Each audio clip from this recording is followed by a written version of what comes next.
এ কি বৌমা, তুমি এত সকালে উঠে পড়েছো? তুমি তো কোনোদিন এত সকালে ওঠো না। আজ কোন দিকে সূর্য উঠেছে? তোমাকে তো কোনোদিন এক গ্লাস জল গড়িয়ে খেতে দেখি না। আজ হঠাৎ সকাল সকাল চান করে রান্না করতে চলে এসেছো। আরে মা, এতে অবাক হবার কি আছে? আজ বাড়িতে স্পেশাল গেস্ট আসছে, তাই আপনার ছেলেকে বাজারে পাঠিয়েছে 2 কেজি খাসির মাংস আনতে, আর 1 কেজি কাতলা মাছ, তার সাথে দই মিষ্টিও আছে। এত দামি দামি খাবার মানে তোমার দাদা বৌদি আসছে, তাদের জন্য এত কিছু ভালো মন্দ জোগাড় করছো?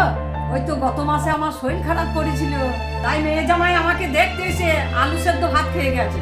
তখন তো কই একটু ভালো মন্দ রান্না করে দিতে পারোনি। মা, আপনি আমাকে ভুল করছেন, তখনও আমার শরীরটা খারাপ ছিল তাই। থাক বৌমা, আর বেশি নাটক করতে হবে না।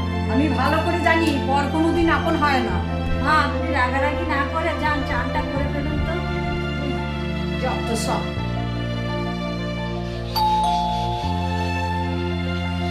ওই যে তোমার পেশার অফিস চলে এসেছে, যা গিয়ে দরজাটা খোলো না।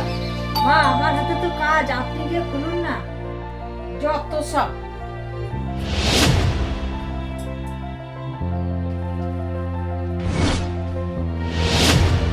আরে মা, তুই হঠাৎ করে আমাকে না জানিয়ে?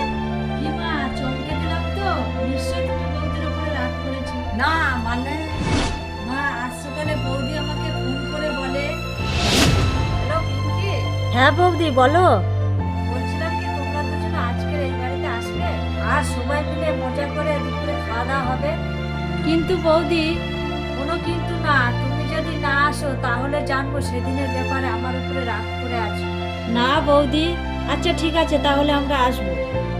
আর একটা কথা, মাকে কিন্তু জানাবে না, মাকে আজকের আমি চমকে দেবো। আচ্ছা ঠিক আছে। ও মা, তুমি যে আমার ঘরের লক্ষ্মী, তোমাকে আমি ভুল বুঝেছিলাম, তুমি আমাকে ক্ষমা করে দাও মা। মা, আপনি এসব কি বলছেন? আপনি তো আমার থেকে বয়সে বড়। মা, আপনি আমার কাছে কেন ক্ষমা চাইছেন? আর এটা তো আমি আপনাকে চমকে দেবো কথা করেছি। থাক মা, ওইসব কথা ছাড়ুন তো। চলুন সবাই মিলে আনন্দ করে একটু খাওয়া দাওয়া করি।